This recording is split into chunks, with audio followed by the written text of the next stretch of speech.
মেয়ে মানুষের সাদা স্রাব এটা আসলে খুবই কমন একটা ঘটনা, এবং এই জিনিসটা অনেক মানুষেরই, অনেক মেয়েদেরই লাইফটা একদম পুরোপুরি ভাবে ধ্বংস করে দিতে সক্ষম, এবং বলা চলে যে একটা মেয়ে মানুষের লাইফকে পুরোপুরি ভাবে 12টা বাজিয়ে দিতে পারে এই রোগটি আসলে অনেকের কাছে অনেক নামে পরিচিত, তবে এটা সাধারণত দুটি নামে পরিচিত। সেটা হলো যে আপনার সাদা স্রাব, আর একটা হলো আপনার লিকোরিয়া।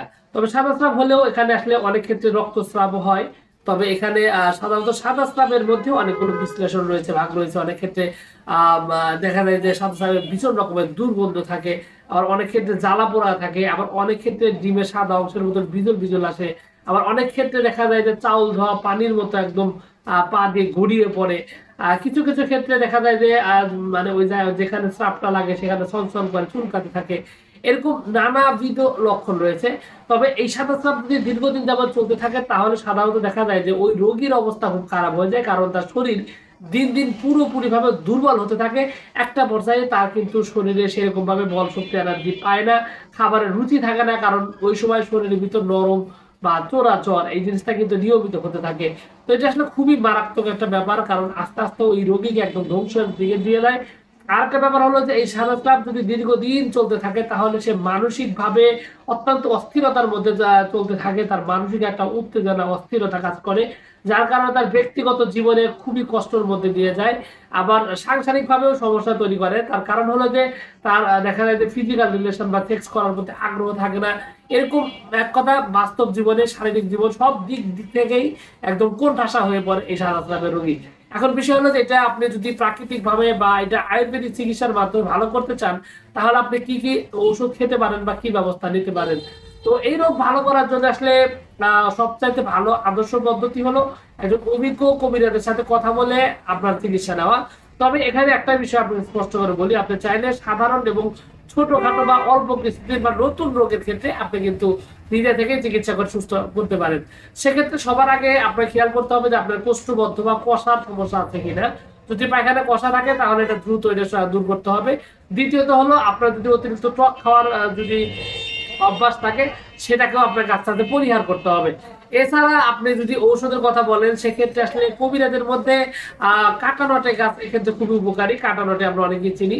তো এটার শিকড়ের রস যদি আমরা প্রতিদিন সকালে 1 মাত্রা করে খেতে পারি তাহলে অনেক ক্ষেত্রে স্বাস্থ্যের ভালো রকম উপকার পাওয়া যায়। এছাড়া দুর্বা ঘাসের রসও কিন্তু এই সমস্যার জন্য ভালো রকম কাজ করে।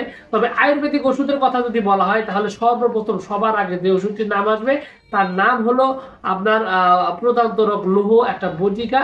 এটা কিন্তু আসলে আপনার এই সাদা স্রাবের সমস্যা দূর করার জন্য বলা চলে যে রীতিমতো একটা মানে একদম পরীক্ষিত একটা ঔষধ, এবং এটা কিন্তু খুবই সুন্দরভাবে আপনার এইটা সমাধান করতে পারে। এছাড়াও আপনার এই সাদা স্রাবের সমস্যা দূর করার জন্য অবলা সুধা রয়েছে, পত্রাঙ্গা, সব একটা বলা চলে যে সাদা স্রাবের একটি মহা ঔষধ আয়ুর্বেদিক জগতে। তো আপনি কিন্তু এই পত্রাঙ্গা সব সেবনের মাধ্যমে আপনি কিন্তু সাদা স্রাবটা ভালো করতে পারেন।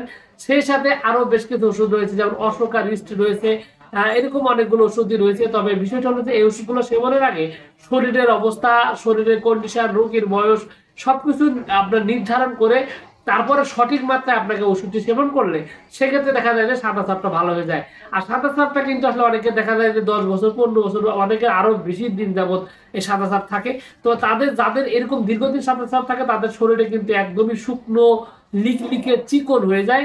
তো যার কারণে আসলে শারীরিক অবস্থা খুব খারাপ থাকে।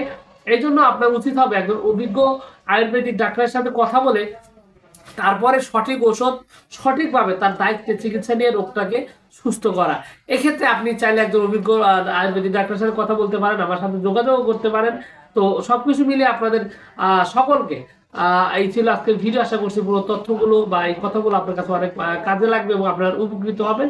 আর আপনার যদি তাই মনে হয় তাহলে অবশ্যই ভিডিওতে একটি লাইক দিন। আর চ্যানেলে যদি প্রথমবার এসে থাকেন তাহলে এরকম উপকৃত আরো ভিডিও পেতে চ্যানেলটি সাবস্ক্রাইব করবেন। আর কোনো প্রশ্ন, মতামত বা অভিযোগ থাকলে অবশ্যই কমেন্ট করে জানাবেন। চিকিৎসার ক্ষেত্রে সরাসরি যোগাযোগ করতে পারেন স্ক্রিনে দেওয়া নাম্বার থেকে। তো ভিউয়ার্স, আপনার সকলকে অনেক অনেক ধন্যবাদ। আসসালামু আলাইকুম।